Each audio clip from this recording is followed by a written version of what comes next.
Hi, tonight is Rosh Chodesh. The first day begins the first day of the month of Av.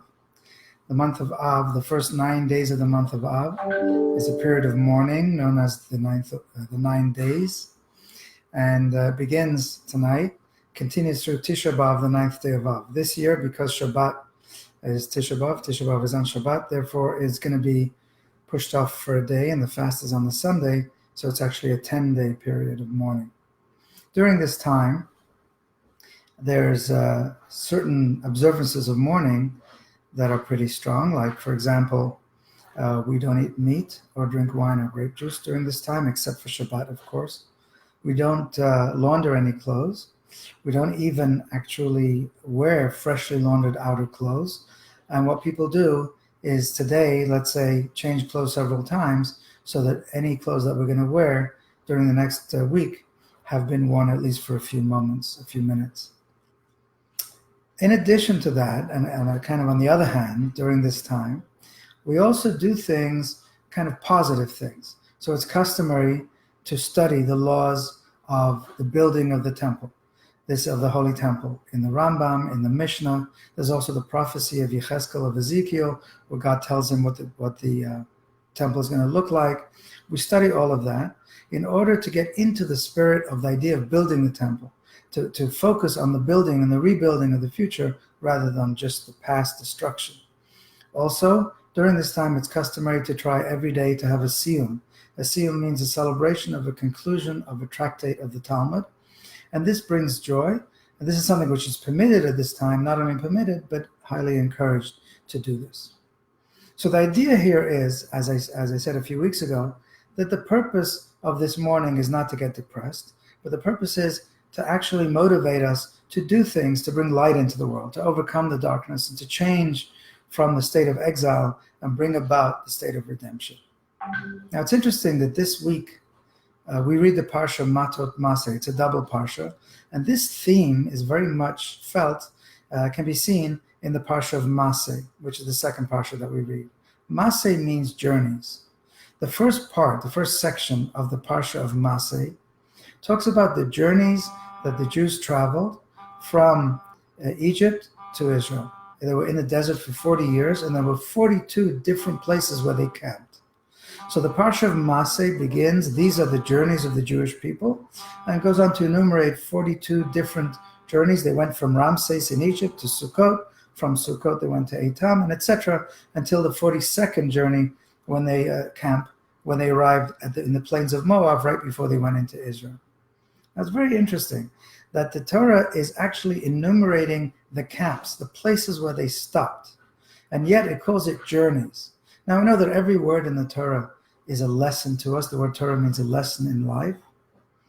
And sometimes we look at the Torah and we think a word is out of place, or it seems to not be the right word. It seems to be strange. We don't really understand it. But if we study it properly, we realize that itself is, of course, intentional and trying to teach us a lesson in our lives.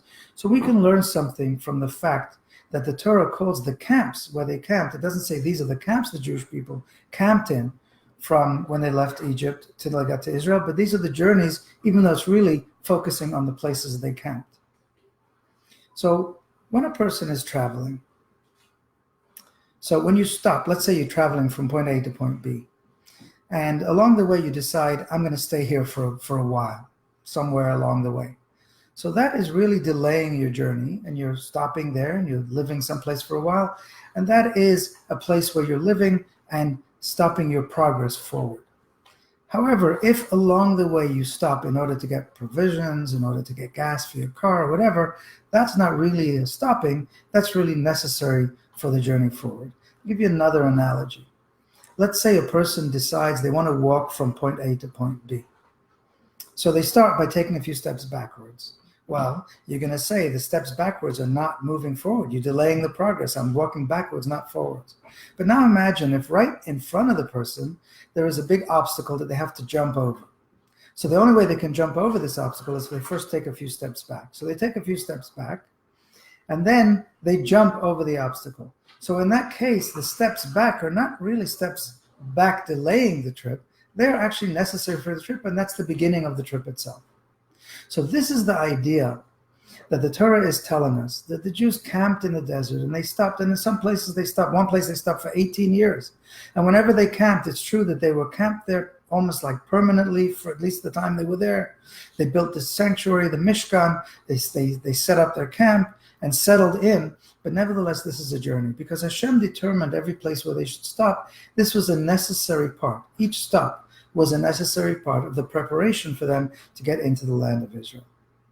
And this is the message and the connection with the 9 days, that we need to understand that even though it's true the temple was destroyed, we're in exile, we've had many, many challenges on the journey. This is a journey that we're on from the beginning of creation until the time of redemption when Mashiach will come.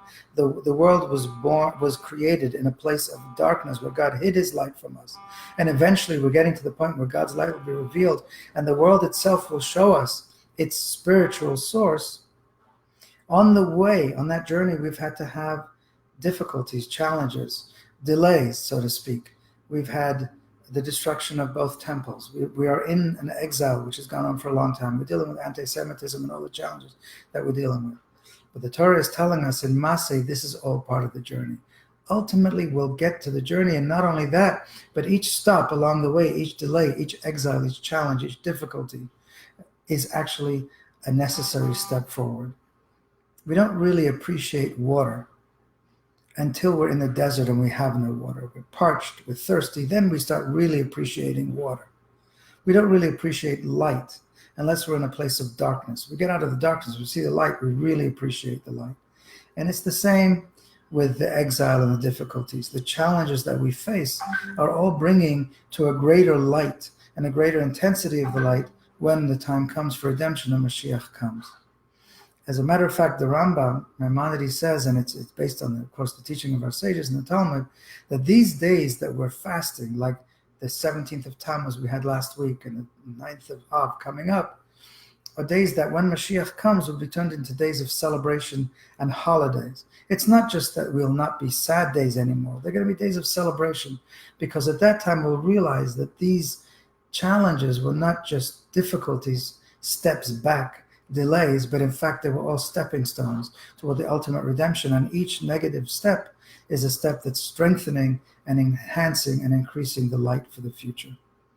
So during these upcoming 9 days, it's important for us to focus on this, to remember the attitude of working to bring Mashiach, working to bring redemption by studying Torah, by bringing light into the world, doing another mitzvah, giving tzedakah, doing everything we can to enhance our connection with one another. The sages tell us that it was because of empty hatred that the temple was destroyed. So now we have to show absolute unrestricted love for one another. And by doing these things, we will hasten the redemption. And as I said a couple of weeks ago, Mashiach will come and we'll have a great barbecue in the temple on Tisha B'Av.